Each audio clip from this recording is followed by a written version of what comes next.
जय माता दी दोस्तों, पूजा शक्ति में आप सभी का बहुत बहुत स्वागत है। नवरात्र की आप सभी को ढेर सारी शुभकामनाएं हो। माता रानी इस साल आप सभी की खूब सारी झोलियां भरे, मान सम्मान, धन और वैभव के साथ। इस साल चैत्र नवरात्रि 2 अप्रैल से शुरू होकर 11 अप्रैल तक रहेगी। इस दौरान माँ के 9 स्वरूपों की पूजा आराधना की जाती है।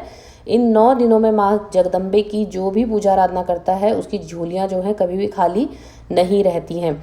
वहीं इस बार चैत्र नवरात्र का अपना एक बहुत बड़ा बदलाव कह सकते हैं या एक बहुत बड़ा चमत्कार कह सकते हैं, क्योंकि इस साल चैत्र नवरात्रि में एक भी तिथि जो है क्षय नहीं हो रही है।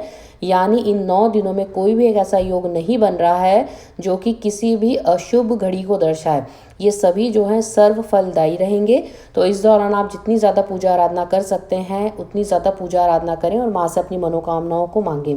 परंतु इस बार का एक योग जो है वो थोड़ा सा घबराने वाला भी हो सकता है, इसे कह सकते हैं, क्योंकि हम सबसे पहले ये देखते हैं कि माँ किस जीव पर या किस पर सवार होकर इस समय पर धरती पर आगमन करेंगी 9 दिनों में।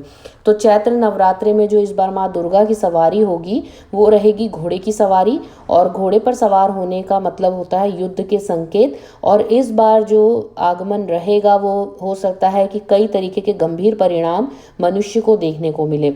घोड़े पर परिणाम जो होते हैं कई बार देशों में जो है सत्ता को पलट देता है।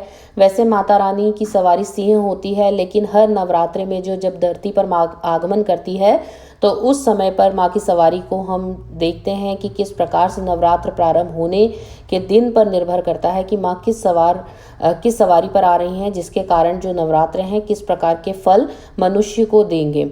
अब क्योंकि इस समय पर माँ अपनी घोड़े पर सवार होकर आ रही हैं तो युद्ध का प्रतीक माना जाता है। इस चैत्र नवरात्रि पर माँ जब वापस आगमन करेंगी तब भैंसे पर सवार होकर करेंगी, तो ये दोनों ही वाहन जो हैं कहीं भी शुद्धता या शुभता को नहीं दर्शाते हैं। इस वर्ष जो है हम देख सकते हैं कि कई जगह पर शासन सत्ता जो है बदल सकती है। कई राज्यों में जो है या देशों में है सत्ता पलटेगी।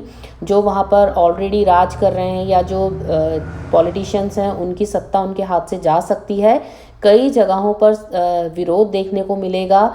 और यहाँ पर जब माँ भैंसे पर सवारी करती हैं या जाती हैं तो विवाद, तनाव, दुर्घटना, क्योंकि भैंसा जो है शनिदेव का भी प्रतीक माना जाता है, कई प्रकार की जो हमारी नेचुरल डिज़ास्टर जिसे कहते हैं वो भी देखने को मिल सकते हैं।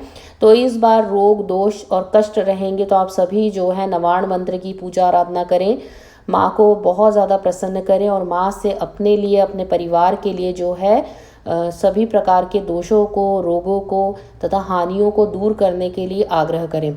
माँ हर बार अलग अलग सवारी को लेती हैं। कई बार वो डोली पर, नाव पर, घोड़ा, भैंसा, मनुष्य व हाथी होते हैं। परंतु अगर हम देखें कि इनका महत्व जो होता है वो हमें सिर्फ एक ये दर्शाता है कि किस प्रकार से हमें जो है आगे अपने जीवन में थोड़ा सा चीज़ों को बदल कर हम अपने जीवन में सुख शांति का आगमन कर सकते हैं। तो आशा है ये वीडियो आप सभी को बहुत पसंद आया होगा। आज अपनी वाणी को यहीं विराम देते हुए हम फिर मिलेंगे किसी नए विषय पर चर्चा करते हुए। आप सभी का बहुत बहुत धन्यवाद मुझे सुनने के लिए। धन्यवाद दोस्तों।